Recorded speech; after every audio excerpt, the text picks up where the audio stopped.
6th standard term 1 chapter 1 நம்பர்ஸில் exercise 1.3ல 7th question என்ன கொடுத்துருக்குறாங்கன்னு பார்த்தீங்கன்னா சிம்பிளிஃபை அப்படின்னு சொல்லிட்டு கொடுத்துருக்குறாங்க. ஸோ சிம்பிளிஃபைன்னு கொடுத்துட்டு என்னென்னு பார்த்தீங்கன்னா ஒரு 3 செட் ஆஃப் கொஸ்டின்ஸ் கொடுத்துருக்குறாங்க. இதை நம்ம எதை யூஸ் பண்ணி கண்டுபிடிக்கணும் அப்படின்னு பார்த்தீங்கன்னா போர்ட் மாஸ் ரூல் அப்படின்னு சொல்லிட்டு சொல்லுவோம். நம்ம சேனலில் ஆல்ரெடி நம்ம போர்ட் மாஸை பற்றின கான்செப்டை அப்லோட் பண்ணியிருக்கிறோம். ஸோ ஃப்ரீ டைமில் இருக்கும்போது இதை பாருங்கள், கண்டிப்பாக கிளியராக புரியும். ஸோ பீன்றது என்னென்னு பார்த்தீங்கன்னா ப்ராக்கெட்டு, இது ஆர்டர் அல்லது இண்டெசஸ்னு சொல்லிட்டு சொல்லுவோம். அதாவது பவரில் இருக்கிறது.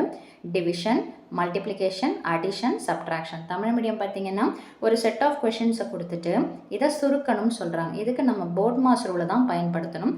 முதல்ல ப்ராக்கெட்டில் இருக்கிறது, அடைப்பில் இருக்கிறது, அடுத்தது அடுக்கில் இருக்கிறது, அடுத்தது வகுத்தல், பெருக்கல், கூட்டல், கழித்தல். இந்த பேசிஸில் தான் நம்ம பார்க்க போகிறோம். ஸோ இதில் ஃபர்ஸ்ட் சப்டிவிஷன் என்ன கொடுத்துருக்குறாங்கன்னா ப்ராக்கெட்டுக்குள்ளே 10 + 17 டிவைடட் பை 3. ஸோ நம்ம போர்ட் மாஸ் ரூல் படி ஃபஸ்ட் என்ன வருது? Bracket, B for bracket. So எங்கள் சைடில் எடுத்து எழுதிக்கலாம். ஸோ போர்ட் மாஸ் அப்படின்னு சொல்லிட்டு எடுத்து எழுதும்போது உங்களுக்கு அந்த ஆர்டர் என்னன்றது தெரியும். ஸோ ஃபஸ்ட்டு ப்ராக்கெட் இருக்குது, அதை முடிச்சிருவோம். ஸோ எப்போவுமே ஸ்டெப்ஸை ஆரம்பிக்கும் போது ஈக்குவல் டுன்னு சொல்லிட்டு போட்டு ப்ரொசீட் பண்ணுங்கள். இப்போ 10ஐயும் 17ஐயும் ஆட் பண்ணால் என்ன கிடைக்கும் அப்படின்னு பார்த்தீங்கன்னா 27. இப்போ நம்ம இதை முடிச்சிட்டோன்னா இந்த ப்ராக்கெட் நமக்கு தேவை கிடையாது. ஸோ ஆட் பண்ணி முடிச்சாச்சு. ஸோ டிவைடட் பை என்னன்னு பார்த்தீங்கன்னா 3. இப்போது வெறும்னு 27யும் 3யும் மட்டும்தான் இருக்குது, அதுவும் டிவிஷனில் இருக்குது. ஸோ 3 டேபிளில் 27 எத்தனை முறை போகும்னு பார்த்தீங்கன்னா 9 டைம்ஸ்.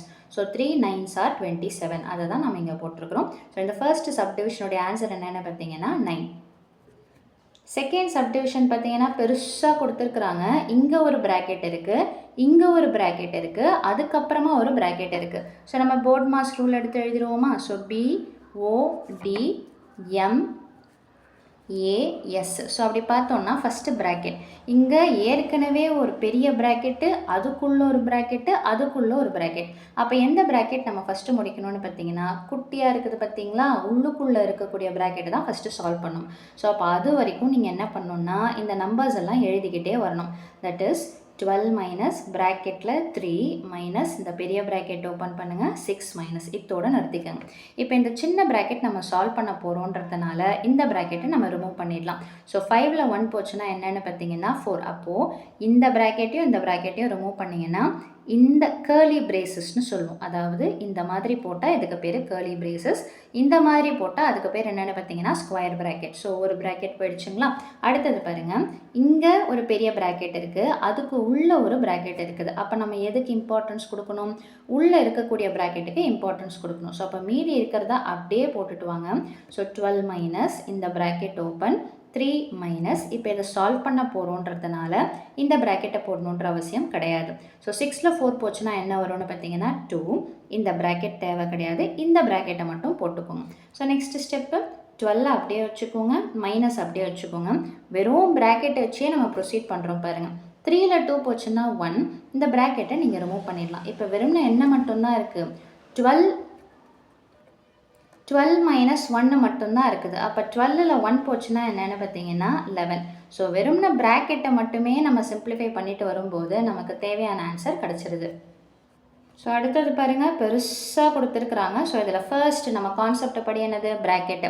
அப்படி பார்த்தா இது ஒரு ப்ராக்கெட்டு, இது ஒரு ப்ராக்கெட். அப்போ எந்த ப்ராக்கெட்டை நம்ம சிம்பிளிஃபை பண்ணணும்? சின்னதாக உள்ளுக்குள்ளே இருக்கக்கூடிய ப்ராக்கெட்டை சிம்பிளிஃபை பண்ணணும். அப்போது மீதி இருக்கிறதெல்லாம் அதே மாதிரி எடுத்து எழுதிடலாமா? ஸோ அப்போ என்ன இருக்குது? 100 அப்படியே எடுத்து எழுதுவோம்.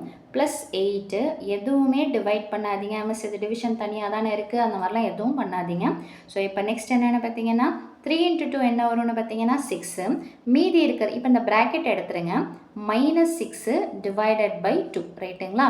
ஸோ இப்போ இங்கே பார்த்தீங்கன்னா முடிஞ்சிருச்சு. இப்போது இந்த இடத்துல இது ஒரே ஒரு ப்ராக்கெட் தான் இருக்குது. ஸோ இப்போ நான் +6 -6 அடிச்சிடலாமா அப்படின்னு கேட்டிங்கன்னா நம்ம போர்ட் மாஸ் ரூல் படி என்ன இருக்குது? பிக்கு அடுத்தது O, அடுத்தது D, M, A, S ரைட்டுங்களா? ஸோ ப்ராக்கெட்டில் அடுத்தது என்ன பார்க்கணும்? ஆர்டர்னால் என்ன அர்த்தம்னா பவரில் இருக்கிறது. சின்ன கிளாஸ்ன்றதுனால பெருசாக அதை பற்றி நீங்கள் படிக்க மாட்டீங்க. அடுத்தது என்ன வருதுன்னு பார்த்தீங்கன்னா டிவிஷன். அப்போ யாருக்கு நம்ம ப்ரிஃபரன்ஸ் கொடுக்கணும்? இந்த டிவிஷனுக்கு தான் ப்ரிஃபரன்ஸ் கொடுக்கணுமே தவிர இந்த சப்ட்ராக்ஷன் எங்கே வருது? லாஸ்ட்டில் வரதுனால அதை கன்சிடர் பண்ணக்கூடாது. அப்போ மீதி இருக்கிறத அப்படியே எடுத்து எழுதுங்க. 100 அப்படியே போட்டுக்கோங்க. ஸோ +8 டிவைடட் பை 2 அதே மாதிரி ப்ளஸ்ஸு இந்த ப்ராக்கெட் இருக்கட்டும் 6 மைனஸ் வரைக்கும் அப்படியே போட்டுருங்க. 6ன்றது 2 டேபிளில் எத்தனை டைம்ஸ் போகும்னு பார்த்தீங்கன்னா 3 டைம்ஸ். ஏன்னா 2 3s are 6 ரைட்டுங்களா. அடுத்தது இப்போது திரும்பவும் நமக்கு என்ன இருக்குது, ப்ராக்கெட் இருக்குதுங்களா. ஸோ இப்போ இந்த ப்ராக்கெட்டை நம்ம சிம்பிளிஃபை பண்ணிடலாம். ஸோ நெக்ஸ்ட்டு அதை அப்படியே ப்ரொசீட் பண்ணிக்கிட்டே வாங்க, டிஸ்டர்பே பண்ணாதீங்க. மீதி ஸ்டெப்பெல்லாம் அப்படியே எடுத்து போட்டுக்கோங்க. இப்போ இந்த ப்ராக்கெட்டை நம்ம சிம்பிளிஃபை பண்ணணும் அப்படின்றதுனால இந்த ப்ராக்கெட்டை நம்ம எடுத்துடலாம்.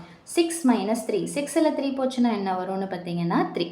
சரி, இப்போ இங்கே பாருங்கள் என்னென்ன கான்செப்ட் இருக்குது, ப்ளஸ் இருக்குது, அடுத்தது டிவிஷன் இருக்குது. ஸோ நம்ம போர்ட்மாஸ் ரூல் படி ப்ளஸ்ன்றது எங்கே வருது, டிவிஷனுக்கு அப்புறமா தான் அடிஷன்னு சொல்லிட்டு வருது. அப்போது நான் யாரை தான் ஃபஸ்ட்டு பண்ணணும், 8ஐயும் 2ஐயும் தான் டிவைட் பண்ணணும். ஸோ இப்போ இந்த 100 அப்படியே வச்சுக்கோங்க, ப்ளஸ்ஸை போட்டுருங்க. 8 டிவைடட் பை 2னா 2 டேபிளில் 8 எத்தனை டைம்ஸ் போகும், 4 டைம்ஸ் போகும். So plus 3. இப்போ இங்கே பாருங்கள் எல்லாமே ஜஸ்ட் அடிஷனுன்றதுனால 3த்தையும் ஆட் பண்ணால் முடிஞ்சு போச்சு. ஸோ 100 + 4 என்ன வந்துடும்னு பார்த்தீங்கன்னா 104. 104 + 3 ஆட் பண்ணிங்கன்னா என்ன வரும்னு பார்த்தீங்கன்னா 107. ஸோ இந்த சிம்பிளிஃபிகேஷனுடைய ஆன்சர் என்னென்னு பார்த்தீங்கன்னா 107.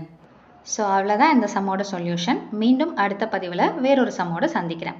வீடியோ பயனுள்ளதாக இருந்ததுன்னா மறக்காமல் லைக் பண்ணுங்கள், ஷேர் பண்ணுங்கள், சப்ஸ்கிரைப் பண்ணுங்கள். தேங்க்யூ.